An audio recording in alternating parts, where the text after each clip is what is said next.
கர்த்தருடைய பரிசுத்த நாமத்திற்கு மகிமை உண்டாவதாக. நம்முடைய தேவாதி தேவனை இந்த காலவேளையுடைய பிள்ளைகளாக அவருடைய ஜனங்களாக இருக்கிற நாம் ஒன்றிணைந்து தேவனை ஆராதிக்க மகிமைப்படுத்த தேவன் கொடுத்த நல்ல கிருபைக்காக வாய்ப்புக்காக நான் ஆண்டவருக்கு நன்றி சொல்லுகிறேன்.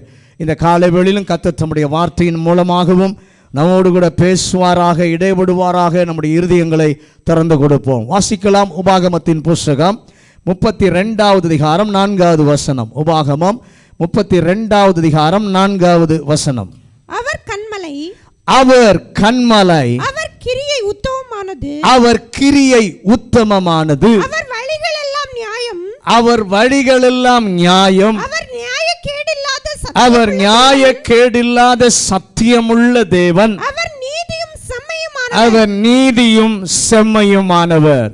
அவர் கன்மலை, அவர் கிரியை உத்தமம், அவருடைய வழிகள் எல்லாம் நியாயம். எல்லாரும் அதை எடுத்துக்கொள்ளுங்க. அந்த வசனத்தை எல்லாரும் சேர்ந்து வாசிக்க போகிறோம். உபாகமம் 32வது அதிகாரம் 4வது வசனத்தை எல்லாரும் சேர்ந்து வாசிக்கலாம்.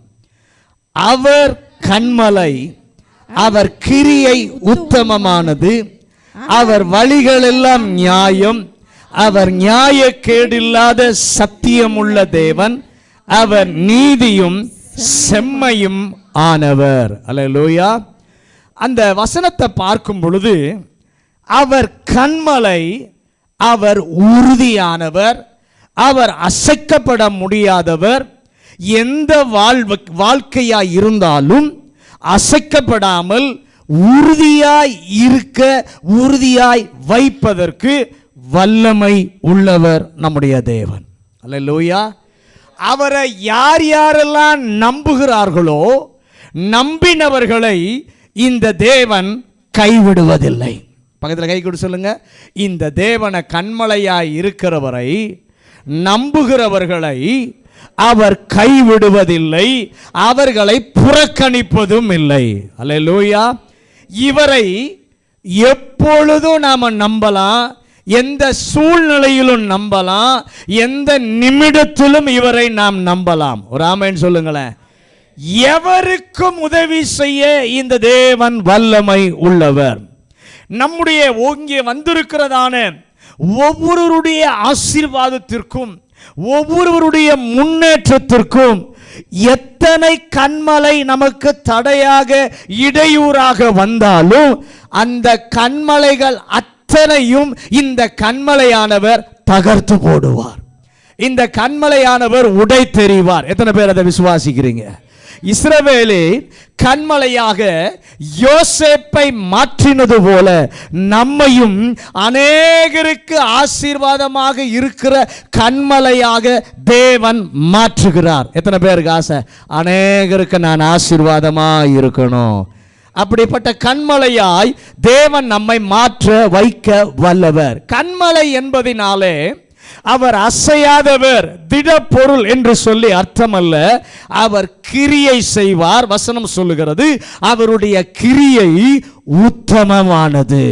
தேவனுடைய செயலை போன வாரம் பார்த்தோம். அவர் செய்கிறதான செயலை யாரும் அபிவிருத்தி செய்ய வேண்டிய அவசியமே இல்லை. அவருடைய கிரியை எல்லாம் பூரணமானது. அல்லேலூயா. அவருடைய கிரியை பூரணமானது, அவருடைய செயல்கள் எல்லாம் முழுமையானது. ஆண்டவரை போல கிரியை எனக்காக கிரியை செய்கிறவர் வேறு யாருமே இல்லை. பக்கத்தில் இப்ப கை கொடு சொல்லுங்க. உங்களுக்காக ஆண்டவரை போல கிரியை செய்வது வேறு யாருமே இல்லை. அவர் எப்படி செய்கிறார்? அற்புதமாக, நேர்த்தியாக, முழுமையாக நமக்காக அவர் கிரியை செய்ய வல்லமை உள்ளவராய் இருக்கிறார்.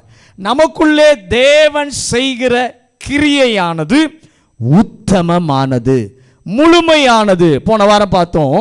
குமாரனுடைய சாயலுக்கு ஒப்பாக நமக்குள்ளே ஆண்டவர் என்ன பண்ணுகிறார்? கிரியை செய்கிறார். இந்த உலகம் ரட்சிக்கப்படுவதற்கு ரட்சிக்கப்பட்ட ஜனத்தை ஆண்டவர் பயன்படுத்துகிறார். என் மூலமாக கிரியை செய்கிறான்னு சொல்றவங்களாம் நம்பி விசுவாசமா கை உயர்த்தி ஆண்டவருக்கு நன்றி சொல்லுங்க. என் மூலமாக நீர் கிரியை செய்வதற்காக உமக்கு நாங்கள் நன்றி சொல்லுகிறோம். அந்த வசனத்துல தொடர்ந்து இந்த காலை வேளையிலே நாம் பார்க்க கிருபை தருவாராக. அங்கே சொல்லுகிறது அவருடைய வழிகள் எல்லாம் நியாயம். எல்லாரும் சொல்லுங்க, அவருடைய வழிகள் எல்லாம். கிரியை உத்தமமானது பார்த்தோம். இப்போ இந்த பகுதியில் இந்த வசனத்தின் இந்த பகுதியில் சொல்லுகிறது அவருடைய வழிகள் எல்லாம் நியாயம். சங்கீதத்தில் பார்த்தோம், தாவீது சொல்றாரு, என்னை நியாயம் விசாரியும், என்னை நியாயம் விசாரியும்.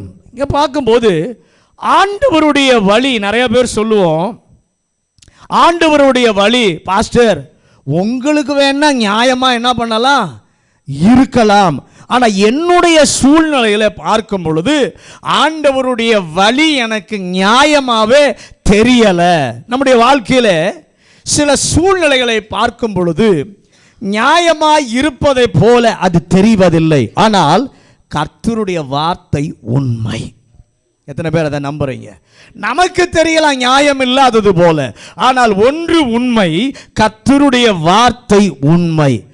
ஒன்று இரண்டு அல்ல, யாருக்கோ அல்ல, நமக்கு தான் சொல்றாரு கர்த்தருடைய வார்த்தை உண்மை. ஒன்று ரெண்டு வார்த்தை இல்லை, அவர் சொன்னது எல்லாமே உண்மை. எத்தனை பேர் அதை நம்புறீங்க? ஹல்லேலூயா. எல்லாம் நியாயம்தான், ஆனால் எனக்கு புரிவதற்கு ரொம்ப கஷ்டமா இருக்கு. எனக்கு புரிவதற்கு அவருடைய வழியிலெல்லாம் நியாயம்னு சொல்லி எனக்கு புரிய கஷ்டமா இருக்கு. இன்னும் சொல்ல போனா ஏற்றுக்கொள்வதற்கு அதை விட கடினமா இருக்கிறது. அதை ஏற்றுக்கொள்வதற்கு அதைவிட கடினமாக இருக்கிறது. இந்த நாளில் இந்த வார்த்தைகளை நாம் தெளிவாக கவனித்தால் மட்டுமே நமக்கு விளங்கும். இல்லாவிட்டால் தவறான அர்த்தத்தை புரிந்து கொண்டு யாரும் போய்விடக்கூடாது. ஆகவே வார்த்தைகளை கவனமாக இந்த காலை வேளையிலே கவனிக்க நான் அன்போடு கூட கேட்கிறேன். அவருடைய வழிகள் எப்பொழுதும் சரியானது, செம்மையானது. ஒரு ஆமென் சொல்லுங்களேன். அல்லேலூயா. கர்த்தருடைய வழிகள் என்று வேதாகமம் சொல்லும்போது எதை குறிக்கிறது? ஏசாயாவின் புத்தகம் 2ஆம் அதிகாரம் 3வது வசனம். ஏசாயா 2வது அதிகாரம் 3வது வசனம். திரளான ஜனங்கள் புறப்பட்டு வந்து நாம் கர்த்தரின் பர்வதத்துக்கும் யாக்கோபின் தேவனுடைய ஆலயத்துக்கும் போவோம் வாருங்கள். அவர் தமது வழிகளை நமக்கு போதிப்பார். நாம் அவர் பாதைகளில் நடப்போம் என்பார்கள். ஏனெனில் சியோனிலிருந்து வேதமும் எருசலேமிலிருந்து கர்த்தரின் வசனமும் வெளிப்படும். இங்கே சொல்லப்பட்டிருக்கிறது, அவர் நமக்கு வழிகளை போதிப்பார். அது ஆண்டவர் நமக்கு தரக்கூடிய ஆலோசனை, அல்லது ஆண்டவர் நமக்கு தருகிறதான அவருடைய வார்த்தை. நம்முடைய வாழ்க்கையிலே நடக்க வேண்டும் என்று சொல்லி உங்களுக்கும் எனக்கும் அவர் காண்பிக்கிற அல்லது சொல்லுகிற அறிவுரை, ஜீவனுள்ள தேவனுடைய வார்த்தை. இப்ப வாசிங்க 67வது சங்கீதம் 1வது வசனத்தையும் 4வது வசனத்தையும் வாசிங்க. சங்கீதம் 67 1வது வசனமும் 4வது வசனமும். தேவனே பூமியில் உம்முடைய வழியை எல்லா ஜாதிகளுக்குள்ளும் உம்முடைய இரட்சண்யம் விளங்கும்படியாய் தேவரீர் ஜனங்களை நிதானமாய் நியாயம் தீர்த்து பூமியில் உள்ள ஜாதிகளை நடத்துவீர். ஆதலால் ஜாதிகள் சந்தோஷித்து கெம்பீரத்தோட மகிழ கடவர்கள். பூமியில் உம்முடைய வழி விளங்குவதாக. எப்படி ஆண்டவர் அதை விளங்க பண்ணுகிறார்? 4வது வசனத்தில் சொல்லுகிறார், ஆண்டவருடைய வழிகள் என்பது ஜனங்களை, தேசங்களை, ஜாதிகளை, மனிதனுடைய வாழ்க்கை, தேசங்களுடைய செயல்பாடுகள், அவைகளை எல்லாம் தேவன் நடத்துகிற, குறுக்கிட்டு செய்கிற தேவ செயல்கள். அதுதான் தேவனுடைய வழிகள். சங்கீதம் 107வது சங்கீதம் 7வது வசனத்தை வாசிங்க. சங்கீதம் 107:7. தாபரிக்கும் ஊருக்கு போய் சேர அவர்களை செவ்வையான வழியிலே நடத்தினீர். வசனம் சொல்லுகிறது செவ்வையான வழியிலே நடத்தினீர். இங்கே வழி என்று சொல்லுவது ஆண்டவர் நம்மை அவ்வப்போது நடத்தி செல்லுகிறதான சூழ்நிலைகள். அவர் அந்த சூழ்நிலைகளின் நடுவிலே ஆண்டவர் தம்முடைய வார்த்தையை தருகிறார். அவரே நேரடியாக நடத்துகிறார். அதைவிட ஒவ்வொரு நாளும் வெவ்வேறு வித்தியாசமான சூழ்நிலையிலே அவர் எல்லாரும் நாம நடத்துகிறார். நாம் எல்லாரும் ரட்சிக்கப்பட்டிருக்கோம். அப்படிதானே? கரங்களை வைத்து ரட்சிக்கப்பட்டவங்க எல்லாம் ஆண்டவருக்கு நன்றி சொல்லுங்க. ஹல்லேலூயா. எவரையும் ஆண்டவர் ஒரே சூழ்நிலையிலே நடத்துவது இல்லை. பக்கத்தில் பார்த்து சொல்லுங்க, எல்லாரையும் ஒரே சூழ்நிலையில ஆண்டவர் நடத்துவது இல்லை. வித்தியாசமான சூழ்நிலைகளிலே ஆண்டவர் ஒவ்வொருவரையும் நடத்தி செல்லுகிறார். இங்கே மோசே சொல்லுகிறார், என்னை ஆண்டவர் நடத்தி செல்லுகிற சூழ்நிலை. உபாகமம் 32:4 வாசிங்க. இப்போ உபாகமம் 32:4. அவர் கன்மலை, அவர் கிரியை உத்தமமானது, அவருடைய வழிகள் எல்லாம் நியாயம், அவர் நியாய கேடில்லாத சத்தியமுள்ள தேவன், அவர் நீதியும் செம்மையுமானவர். இங்க மோசே சொல்றாரு, அவருடைய வழிகள் நியாயமானது. சூழ்நிலையானால் எனக்கு மிகவும் கடினமாய் இருக்கிறது. நாம் அப்படிதான் நினைக்கிறோம், ஆண்டவருடைய வழிகள் எல்லாம் நியாயம்தான். ஆனால் நான் சந்திக்கிற சூழ்நிலை இருக்கிறதே, அது மிகவும் கடினமாய் இருக்கிறது. அந்த சூழ்நிலையை என்னாலே ஏற்றுக்கொள்ள முடியவில்லை. யாரையும் கொண்டு செல்லவில்லை, எல்லாருக்கும் இல்லை, என்ன மட்டும்தான் அந்த பாதையில கொண்டு போகிறார். மோசே சொல்றார், எல்லாருக்கும் இல்லை, என்ன மட்டும்தான் கொண்டு போறார். நம்மளும் அப்படிதான் சொல்றோம், எல்லாருக்கும் இந்த பிரச்சனை வரல, எல்லாருக்கும் இந்த சூழ்நிலை வரல, என்ன மட்டும் குறிப்பிட்டு ஆண்டவர் இந்த பாதையிலே கொண்டு போகிறாரு என்று சொல்லி கேட்கக்கூடிய சூழ்நிலைகள் தான் நமக்கு இருக்கிறது. ஆனால் இந்த நாளிலே கர்த்தர் தருகிற வார்த்தையை பெற்றுக்கொள்ள ஒவ்வொருவருக்கும் கர்த்தர் உதவி செய்வாராக. அவருடைய வழிகள் நியாயம். எல்லாரும் சொல்லுங்க, அவருடைய வழிகள் எல்லாமே நியாயம்தான். ஆண்டவருடைய வழிகளுக்கு 3 அம்சங்கள் இருக்கிறது. முதல் அம்சம் 2 சாமுவேல் 22வது அதிகாரம் 33வது வசனம். 2 சாமுவேல் 22வது அதிகாரம் 33வது வசனம். தேவன் எனக்கு பலத்த அரணானவர், தேவன் எனக்கு பலத்த அரணானவர், அவர் என் வழியை செவ்வைப்படுத்துகிறவர். இங்கே சொல்றார், தேவனுடைய வழி உத்தமமானது. முதலாவது அவருடைய வழிகளிலே முதல் அம்சம், தேவனுடைய வழி எல்லாம் உத்தமமானது தான். அதற்கு பதிலாக வேறு ஒரு மாற்று பாதையை உங்களால என்னால உண்டு பண்ணவே முடியாது. கை கொடுத்து சொல்லுங்க, ஆண்டவருடைய பாதை, ஆண்டவருடைய வழி உத்தமமானது. நீங்களோ நானோ வேறொரு மாற்று பாதையை உண்டு பண்ணவே முடியாது. அல்லேலூயா. தன்னுடைய எஜமானுடைய மகனுக்கு பெண்ணை எங்கே தேடுவதென்று விலாசம் தெரியவில்லை. விலாசம் இருந்தாலாவது தேடலாம், விலாசமும் என்ன பண்ணல தெரியல. ஒன்றும் புரியாமல் புறப்பட்டு போகிறான். புறப்பட்டு போன அவன் ஆதியாகமம் 24வது அதிகாரம் 48வது வசனத்தை வாசிங்க. ஆதியாகமம் 24:48. தலை குனிந்து கர்த்தரை பணிந்து கொண்டு நான் என் எஜமானுடைய சகோதரனுடைய குமாரத்தியை அவர் குமாரனுக்கு கொள்ள என்னை நேர்வழியாய் நடத்தி வந்த என் எஜமானாகிய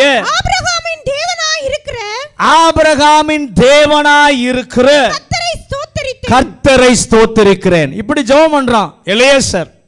என்னை நேர் வழியாய் நடத்தி கொண்டு வந்த என் தேவனாகிய கர்த்தரை ஸ்தோத்திரிக்கிறேன். அவருடைய வழி உத்தமமானது. கர்த்தருடைய வழி எலியாசருக்கு பெர்ஃபெக்டா இருந்துச்சு.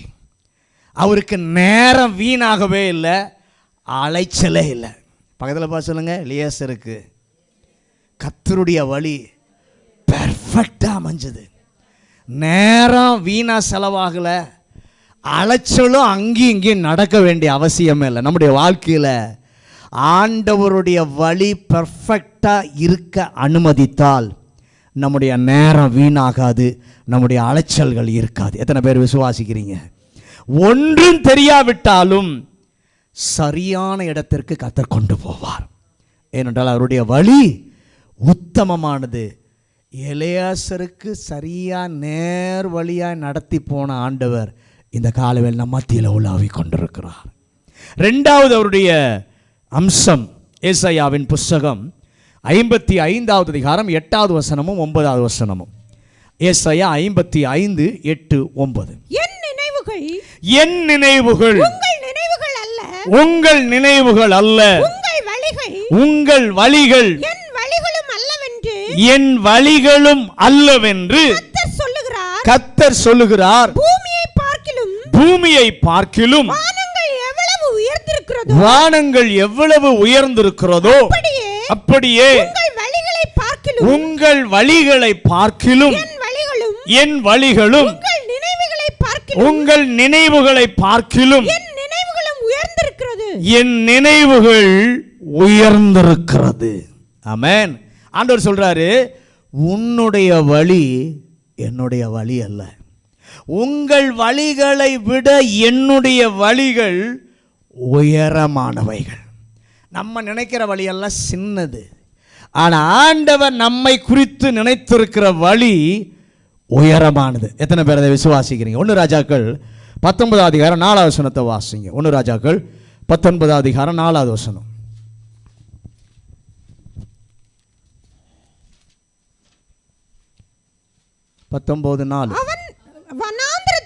அவன் வனாந்திரத்தில் ஒரு நாள் பிரயாணம் போய் ஒரு சூரை செடியின் கீழ் உட்கார்ந்து தான் சாக வேண்டும் என்று கோரி, போதும் கர்த்தாவே, என் ஆத்துமாவை எடுத்துக்கொள்ளும், நான் என் பிதாக்களை பார்க்கிலும் நல்ல கவனிங்க. அவன் சொல்றாரு, எனக்கு இது போதும், என்னுடைய வாழ்க்கை இதோடு கூட முடிந்து போகட்டும் என்று சொல்லும் பொழுது ஆண்டவர் சொல்றாரு, எலியாவே, உன் வழிகளை போல இல்லப்பா, என்னுடைய வழிகள், என் வழிகள் உன் வழியை போல இல்லை, என் வழிகள் உன்னுடைய வழிகளை விட உயர்ந்தது. நீ ஒரு முற்றுப்புள்ளி வைக்க நினைக்கிறாய். இந்த காலத்தில் நாமளும் அப்படிதான் நிறைய நேரத்தில் நினைக்கிறோம், போதும் வேண்டாம் என்று ஒரு முற்றுப்புள்ளி வைக்க நினைக்கிறோம். ஆண்டவர் சொல்றார் எலியாட்டா தான், நீ முற்றுப்புள்ளி வைக்க நினைக்கிறாய், நானும் நீ இதுவரை செய்திராத ஒரு ஊழியத்தை உனக்கு நான் தரப்போகிறேன். அல்லேலூயா. உதவி செய்தார் என் ஆண்டவர். உங்கள் வழிகளை விட தேவனுடைய வழிகள் உயர்ந்தவைகள். நீங்க அப்போஸ்தலருடைய 3ஆம் அதிகாரத்தில் பார்க்கும் பொழுது, வாழ்வதற்கு பிறரை சார்ந்திருந்தவன் வாசலிலே உட்கார்ந்திருக்கிறான். பிச்சை கேட்டுதான் அவனுடைய நிலைமை. பேதுருவும் யோவானும் அவனை பார்த்து, என்னை நோக்கி பார் என்று சொன்ன உடனே பிறரை விட இவங்க அதிகமாக கொடுப்பார்கள் போல என்று நினைத்தான். அதுதான் அவனுடைய உண்மையான ஒரு சூழ்நிலை. எனக்கு நேற்று கிடைத்தது இன்னைக்கு கிடைச்சா போதும். அவனுடைய நிலைமை என்ன? நேற்று கிடைச்சது இன்னைக்கு கிடைச்சா போதும். நேற்று கிடைத்ததை விட குறைந்து விடக்கூடாது. நேற்று கிடைத்ததை விட குறைந்து விடக்கூடாது. அதுதான் அவனுடைய வாழ்க்கை. ஆனால் கர்த்தர் பார்த்தார், அப்பா, உன் வழியை விட நான் உனக்கு வைத்திருக்கிற வழி பெரிது, உயரமானது. நீ இனி யாரிடத்தில் கை வேந்த வேண்டிய அவசியம் இல்லை.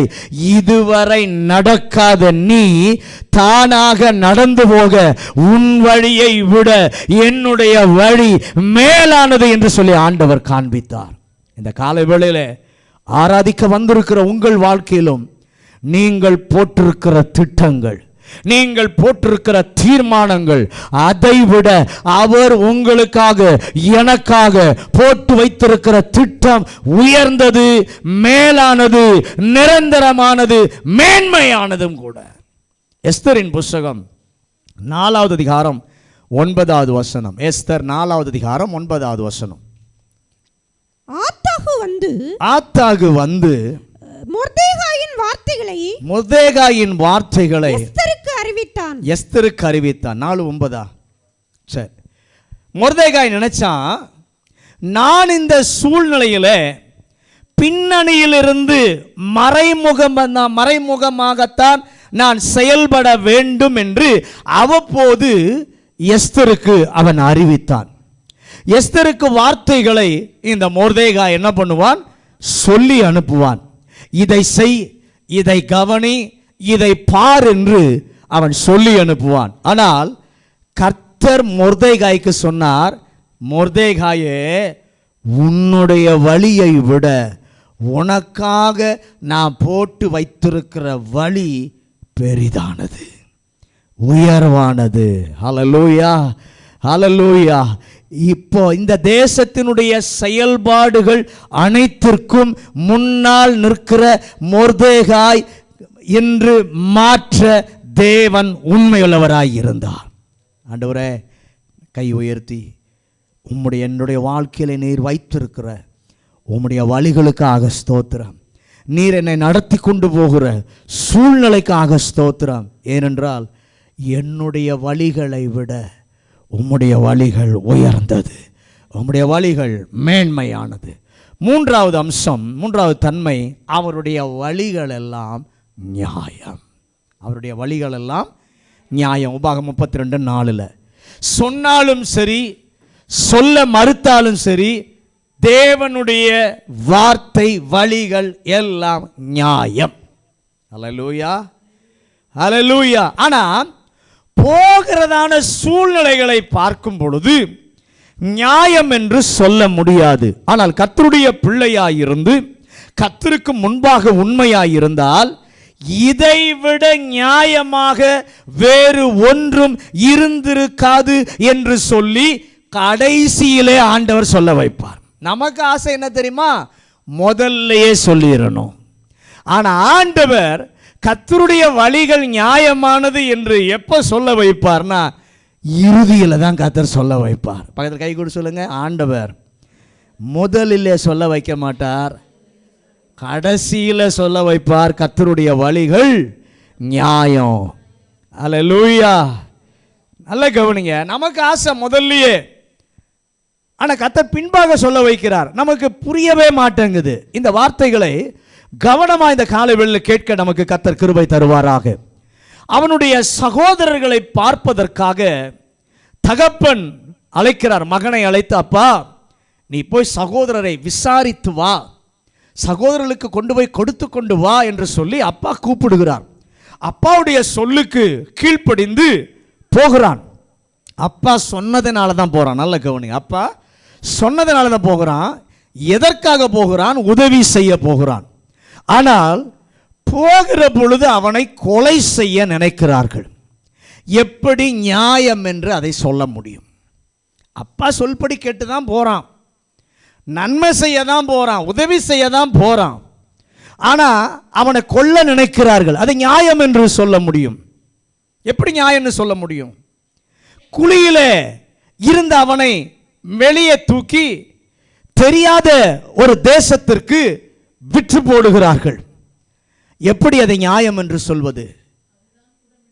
போன இடத்துல அங்க போனானே, அங்க போனாலும் சிறைச்சாலையிலே தள்ளப்படுகிறான். கர்த்தரில் நம்பிக்கையாய் இருந்தவன் சிறைச்சாலையிலே தள்ளப்படுகிறான். நியாயம் என்று எப்படி சொல்வது? ஆனால் ஒரு நாள் கர்த்தர் சொல்ல வைத்தார். ஆமென். ஒரு நாள் கர்த்தர் சொல்ல வைத்தார். எப்படி சொல்ல வைத்தார்? நீங்கள் தீமை செய்ய நினைத்தீர்கள், கர்த்தரோ அனைத்தையும் நன்மையாக முடிய பண்ணினார். அல்லேலூயா. கர்த்தாவே, இப்ப எங்களுக்கு புரியவே இல்லை, ஆனா நிச்சயமா என்னையும் ஒரு நாள் சொல்ல வைப்பீர். விசுவாசிக்கிறவங்க கையை உயர்த்தி, இப்ப நான் போகிற சூழ்நிலை எனக்கு புரிய மாட்டேங்குது, ஆனா ஒரு நாளிலே நீர் சொல்ல வைப்பீர். கர்த்தரை நடத்தி கொண்டு வந்த வழிகள், கர்த்தரை நடத்தி கொண்டு வந்த சூழ்நிலைகள் நியாயமானது. அல்லேலூயா, அல்லேலூயா. அது நியாயம்தான் என்று காண்பிப்பதற்கு சில வாய்ப்புகளை கர்த்தர் தருவார். ஆனால் பிரச்சனையின் அழுத்தத்திலே, வேதனையினுடைய நெருக்கத்திலே நாம் அதை கவனிக்க மாட்டோம். அதற்கு பதிலாக என்ன செய்வோம்? முறுமுறுத்து கொண்டே இருப்போம், அவரை நாம் வேதனைப்படுத்தி கொண்டே இருப்போம். என்னை ஆண்டவர் கைவிட்டு விட்டார் என்று கூட நாம் என்ன பண்ணுவோம்? சொல்லிக் கொண்டிருப்போம். ஆண்டவர் வைத்திருக்கிற நியாயம் ஆரம்பத்தில் நமக்கு தெரியாது. ஆண்டவர் வைத்திருக்கிற வழி நியாயம் என்பது ஆரம்பத்தில் தெரியாது. நல்ல கவனிங்க. இப்போ யோசேப்பை கொலை செய்ய நினைக்கிறார்கள். அந்த நேரத்தில் ரூபனுடைய மனதில் கர்த்தர் ஒன்றை சொல்லுகிறார். ரூபனுடைய மனதில் ஒன்றை கர்த்தர் சொல்லுகிறார். என்ன சொல்லுகிறார்? குழியிலே போடு. என்ன பண்ணு? குழியிலே போடு. யார் அதை சொல்ல வைத்தது? கர்த்தர் நியாயம் செய்கிறவர் என்று சொல்வதற்காக, பார்ப்பதற்காக கர்த்தர் அதை செய்கிறார். இப்போ எல்லாரும் பார்க்குறாங்க, யூதாவை வைத்து ஆண்டவர் சொல்ல வைக்கிறார். அவன் வந்த நேரத்தில் இஸ்மவேலர் வியாபாரம் பண்ணும்படி போறாங்க. கர்த்தர் அவர்களை கொண்டு வருகிறார். எப்படி அந்த கனெக்ஷன் வந்தது? அது தேவ வழி நடத்துதல். ஒரு ஆமென் சொல்லுங்களேன். ஹல்லேலூயா. அப்போ அந்த கனெக்ஷன் வந்துச்சு பாருங்க, அது தேவ நியாயம். எத்தனை பேர் ஆமென் சொல்றீங்க?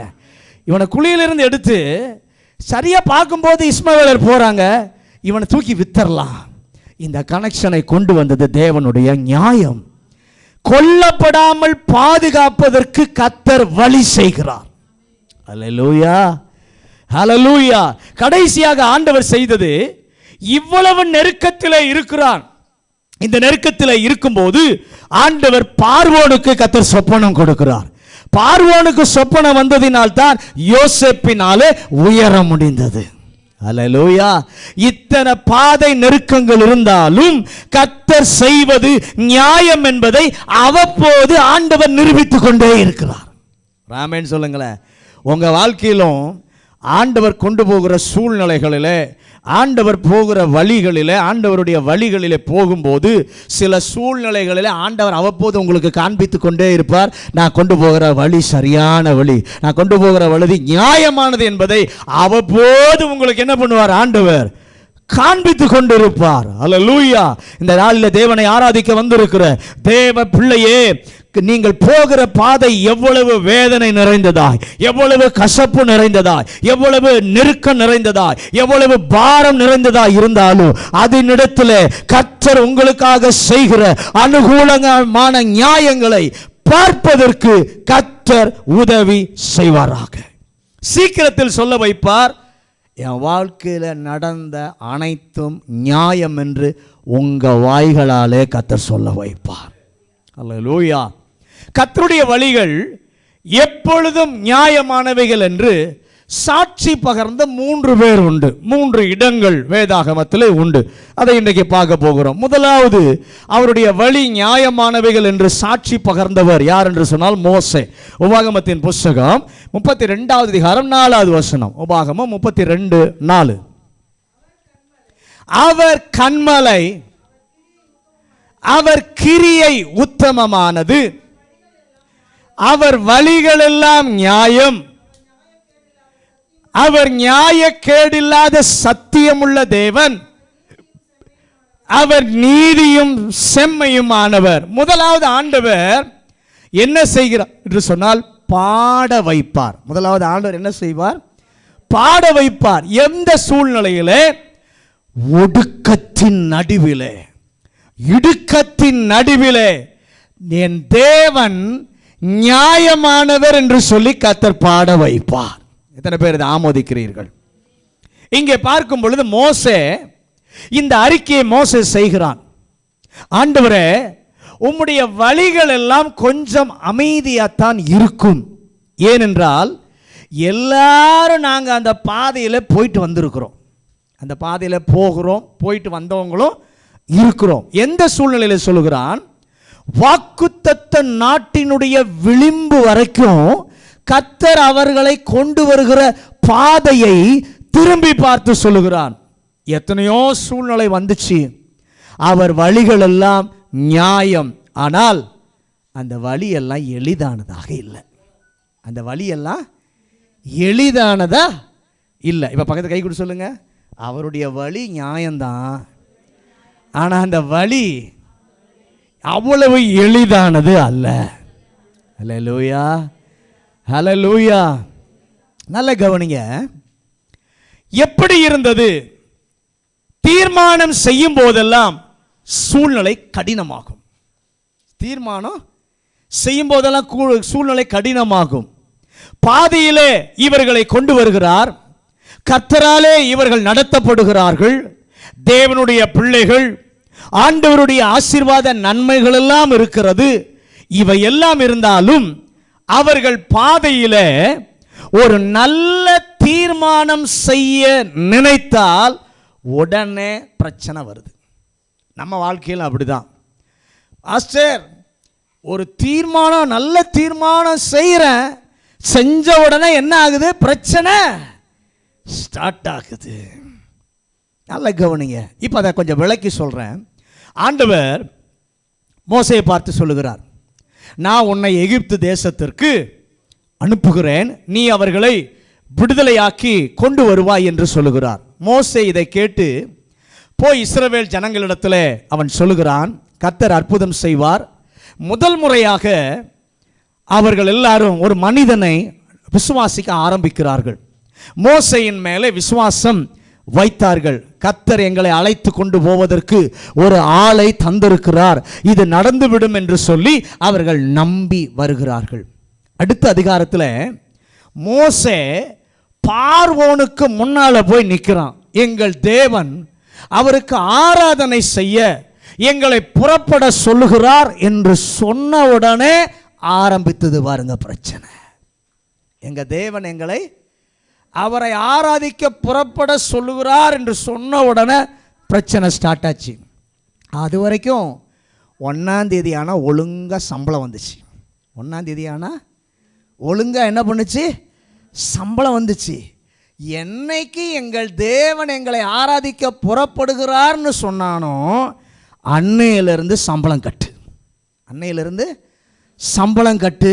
ஒவ்வொரு நாளும் வைக்கோலும் தரமாட்டேன், ரா மெட்டீரியலும் தரமாட்டேன், எல்லாத்தையும் நீங்களே தான் ஆயத்தம் பண்ணணும், எல்லாத்தையும் நீங்களே தான் ஆயத்தம் பண்ணணும் என்று தீர்மானம் எடுத்து என்றைக்கு நெருங்கினார்களோ, நாமளும் அப்படி தான் குடும்பமாக உட்காந்து குடும்ப ஜெபம் பண்ணுவோம், காலையில் எந்திரிச்சு ஜெபம் பண்ணுவோம், இரவில் ஜெபம் பண்ணுவோம், வேதத்தை வாசிப்போம், ஆலயத்திற்கு ஒழுங்காக வருவோம். அப்படின்னு எப்போ தீர்மானம் பண்ணுறோமோ அப்போ தான் பிரச்சனையே ஸ்டார்ட் ஆகும்.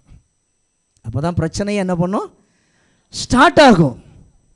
ஆண்டவர் நம்மை நடத்துகிற சூழ்நிலை கடினமாக தான் மாறும். ஆண்டவர் நம்மை நடத்துகிற சூழ்நிலை கடினமாகத்தான் மாறும். ஆனால் கடைசியில் அவர்கள் எந்த அளவிற்கு வந்தார்கள் என்று சொல்லி பார்த்தால், மோசையை பார்த்து கேட்குறாங்க, ஏன் அப்பா எங்கள் வாழ்க்கையில் நீ வந்தாய்? எங்கள் வாழ்க்கையில் நீ ஏன் வந்த? நான் கொஞ்சம் டீசெண்டாக சொல்கிறேன். அவங்க கேட்ட கேள்வி, நீ ஏன் எங்கள் வாழ்க்கையில் இடையில வந்த? நீ வராமல் இருந்திருந்தா நன்னா இருந்திருக்குமே, நாங்கள் நல்லா இருந்திருப்போமே, இந்த தீர்மானம்லாம் பண்ணியிருக்க மாட்டோமே, இந்த பிரச்சனையெல்லாம் ஸ்டார்ட் ஆகிருக்காதே, ஒழுங்காக சம்பளம் வந்திருக்குமே, நீ ஏன் வந்த? அப்படி சொல்லும்போது அவ்வளவு தூரம் அந்த ஜனங்களுடைய வாழ்க்கை கடினமாய் இருந்தது. அவர்களும் கடினப்பட்டார்கள். பார்வோனும் கடினப்படுகிறான். கடைசியில் மோசேக்கு கூட ஒரு சந்தேகம் வந்துருச்சு.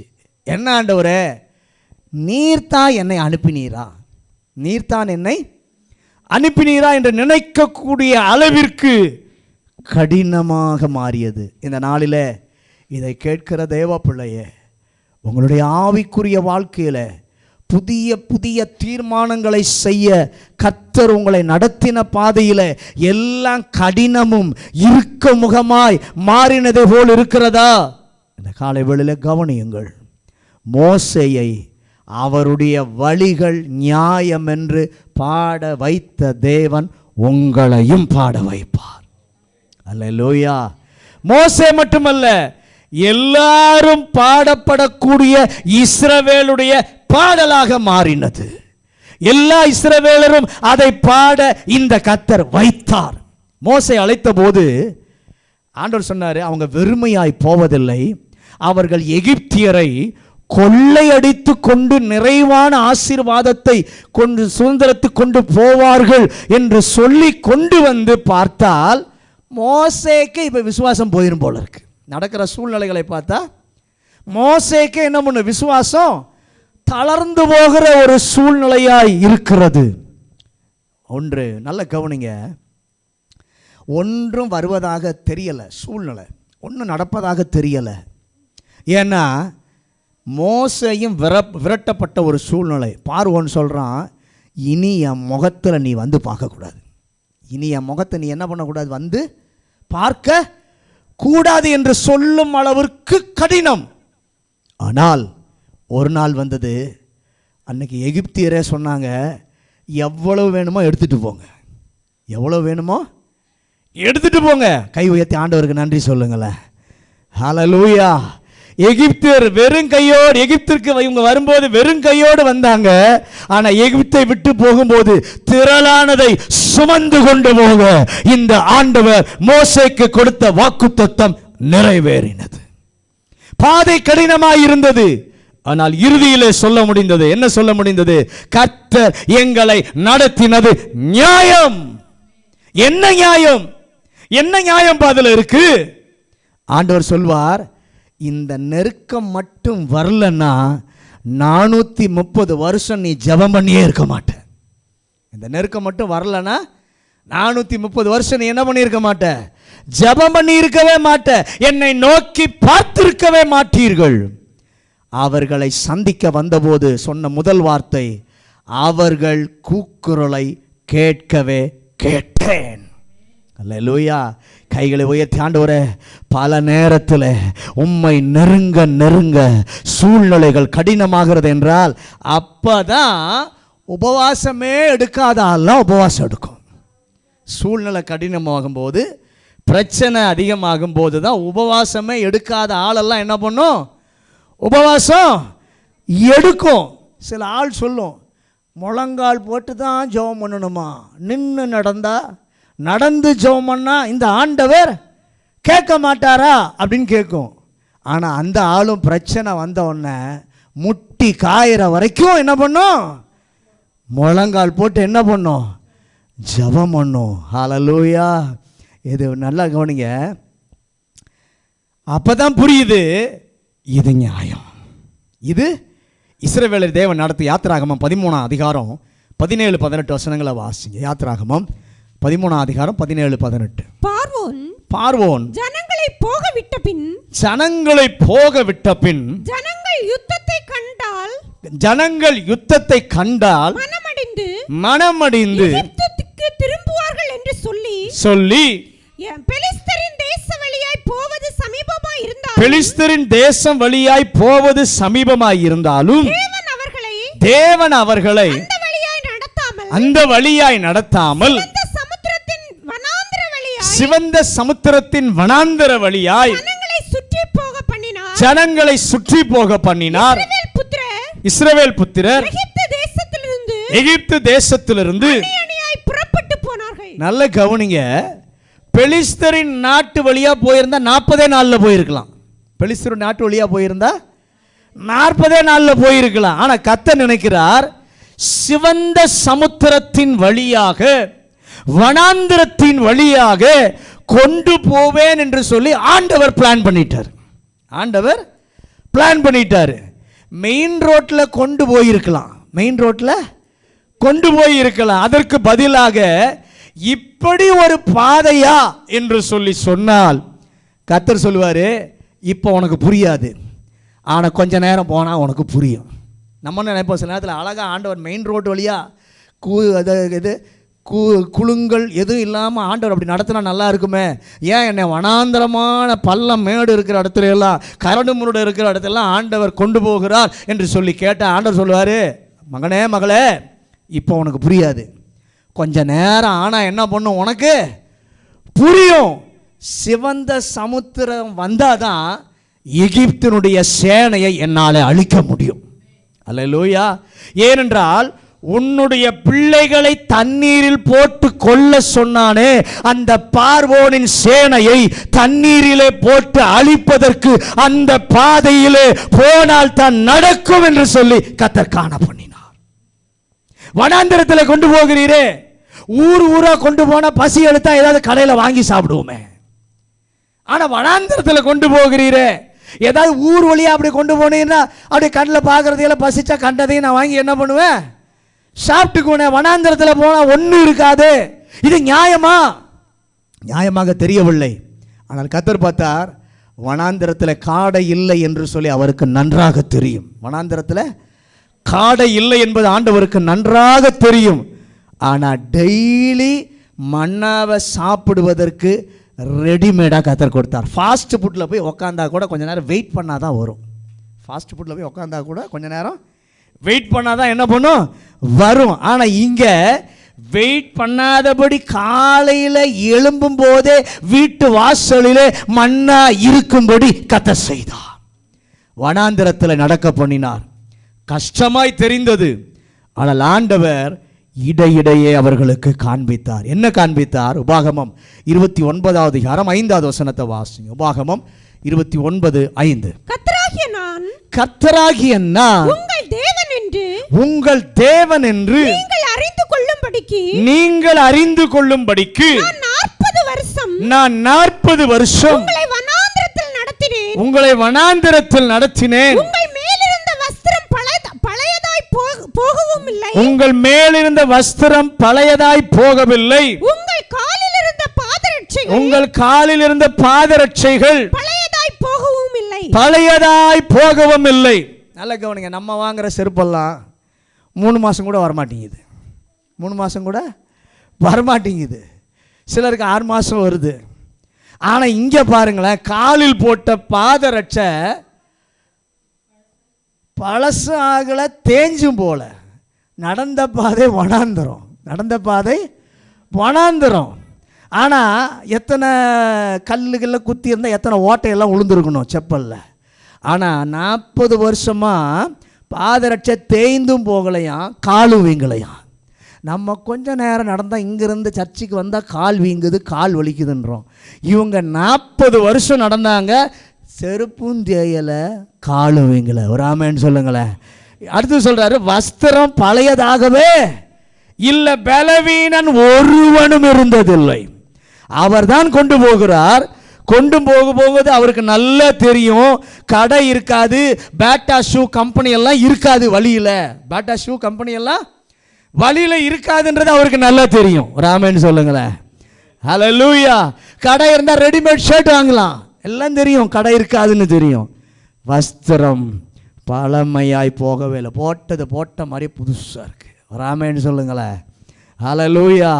இப்படியும் செய்யக்கூடிய ஒரு ஆண்டவர் இருக்கிறார் என்ற நியாயம் வனாந்திரத்தில் நிரூபிக்கப்படுவதற்கு கர்த்தர் உதவி செய்தார். ஹல்லேலூயா. வனாந்திரத்தில் இன்னொன்றை ஆண்டவர் காண்பித்தார். மோசேக்கு கூட அது கஷ்டமாக இருந்தது. மோசேயே, இந்த வனாந்திரத்தின் வழியாக போகும்போது உன் சொந்த குடும்பமே உனக்கு எதிராக வரும். உன் சொந்த குடும்பமே உனக்கு எதிராக வரும். உன்னோடு சேர்ந்து ஆராதனை செய்கிறாளே கோராகின் புத்திரர், அவர்களே உனக்கு எதிராக வருவார்கள். ஆனால் வனாந்திரத்தில் நிரூபிப்பேன். என்ன நிரூபிப்பேன்? என்னுடைய பிள்ளைக்காக வழக்காடுகிற ஒரு தேவன் இருக்கிறார் என்பதை நான் நிரூபிப்பேன். இன்னொன்று ஆண்டவர் நிரூபித்தார். வேறு எந்த தேசத்திலே செய்யாததை இஸ்ரவேலுக்கு கர்த்தர் செய்தார். அவருடைய சத்தத்தை ஆண்டவர் கேட்க பண்ணினார். அவருடைய அற்புதங்களை ஆண்டவர் பார்க்க பண்ணினார்.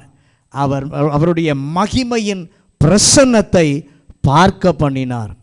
ஒரு ஆளுக்கு மட்டும் இவ்வளவு நன்மை செய்தீரே, ஏன் எல்லாருக்கும் செய்யலை அப்படின்னு கேட்டால் ஆண்டவர் சொல்லுவார், அவர்களுக்கு அதிகம் கொடுத்ததினாலே அவர்களிடத்தில் அதிகம் கேட்குறேன்.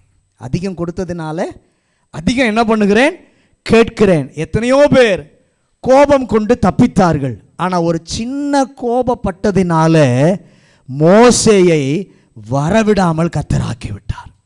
எத்தனை பேர் கோபப்பட்டவங்க தப்பித்தாங்க. ஆனால் ஒரு சின்ன கோபத்துக்காக மோசேயை கர்த்தர் வரவிடாமல் ஆக்கிவிட்டார். கர்த்தர் நியாயம் என்பதை நிரூபிப்பார். கை உயர்த்தி, ஆண்டவரே உம்முடைய வழிகள் எல்லாம் நியாயம். ஆரம்பிக்கும்போது எனக்கு தெரியலை, நடக்கும்போதும் நீர் இடையிலே உணர பண்ணுவீர், நிச்சயமாய் கடைசியிலே சொல்ல வைப்பீர், என்னை நடத்தி வந்த வழிகள் நியாயமானவைகள். டைமாயிட்டு முழங்காற்படியிடுவோம். முழங்காற்படியிட்டு ஆண்டவரை நோக்கி பார்ப்போம். கர்த்தர் மிக மிக நல்லவர். நம்மை நேசித்து தம்முடைய வார்த்தையை கர்த்தர் கொடுத்து கொண்டிருக்கிறார். ஆண்டவருடைய வழிகளில் முதல் அம்சம், தேவனுடைய வழி உத்தமமானது. ரெண்டாவது, அவருடைய வழியினுடைய அம்சம், உன்னுடைய வழிகளை விட என்னுடைய வழிகள் உயரமானவைகள். மூன்றாவது, அவருடைய வழிகள் எல்லாம் நியாயமானது. கர்த்தருடைய வழிகள் எல்லாம் எப்பொழுதும் நியாயமானவைகள் என்று சாட்சி பகர்ந்த 3 இடங்களிலே முதலாவது மோசேயை ஆண்டவர் பாட வைக்கிறார். எந்த சூழ்நிலையிலே இஸ்ரவேலருக்கு இடுக்கத்தின் மேல், அந்த இடுக்கத்தின் நடுவிலே நியாயமானவர், அவருடைய வழிகள் நியாயமானது என்று சொல்லி கர்த்தர் பாட வைத்தார். அந்த தேவன் நம்முடைய வாழ்க்கையிலும் போகிற பாதை, தீர்மானங்கள் எடுக்கும்போது பாதை இன்னும் கடினமாகுது. ஆண்டவருக்காக வாழணும், ஆண்டவருக்காக செய்யணும், ஆண்டவரை இன்னும் கிட்டி சேரணும், பரிசுத்தமாக வாழணும் என்று சொல்லி தீர்மானங்களை எடுக்கும்போது பாதை இன்னும் கடினமாகிறது. ஆனால் அந்த பாதையில் போகும்போது இடையிடையே அவருடைய நடத்துதல் நியாயம் என்பதை கர்த்தர் நமக்கு காண்பித்து கொண்டே இருப்பார். முடிவில் கர்த்தர் சொல்ல வைப்பார், என்னை நடத்தின வழிகள் நியாயமானவைகள். அந்த சாட்சி நம்முடைய வாழ்க்கையில் வருவதற்கு கர்த்தர் நமக்கு கிருபை தருவாராக. பரலோக பிதாவே, உம்மை நன்றியோடு துதிக்கிறோம். இந்த காலை வேளையிலும் ஆண்டவர் எங்களோடு கூட பேசின நம்முடைய நல்ல வார்த்தைகளுக்காய் ஸ்தோத்திரம். நம்முடைய வழிகள் எல்லாம் நியாயமானவைகள். உம்முடைய வழிகளுடைய குணாதிசயங்களை பார்த்தோம்.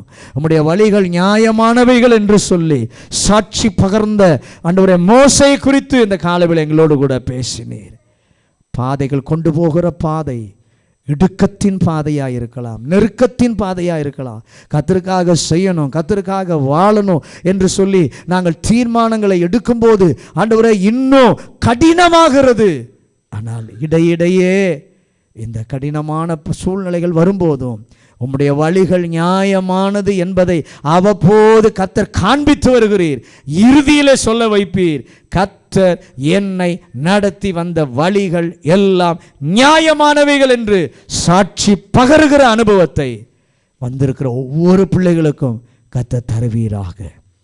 உம்முடைய சத்தியத்தை பிடித்து கொண்டு உறுதியாய் கர்த்தருடைய பிள்ளையாய் இருந்து கர்த்தருடைய பட்சத்திலிருந்து நடக்கும்போது முடிவிலே நீர் சொல்ல வைப்பீர், கர்த்தர் என்னை நடத்தினது நியாயம்தான் என்று சொல்ல நீர் கிருபை தரப்போகிறதற்காய் ஸ்தோத்திரம். வந்த எல்லா பிள்ளைகளையும் குடும்பங்களையும் கர்த்தர் ஆசீர்வதிப்பாராக. இயேசுவின் அதிகாரமுள்ள நாமத்தில் ஜெபிக்கிறோம் நல்ல பிதாவே.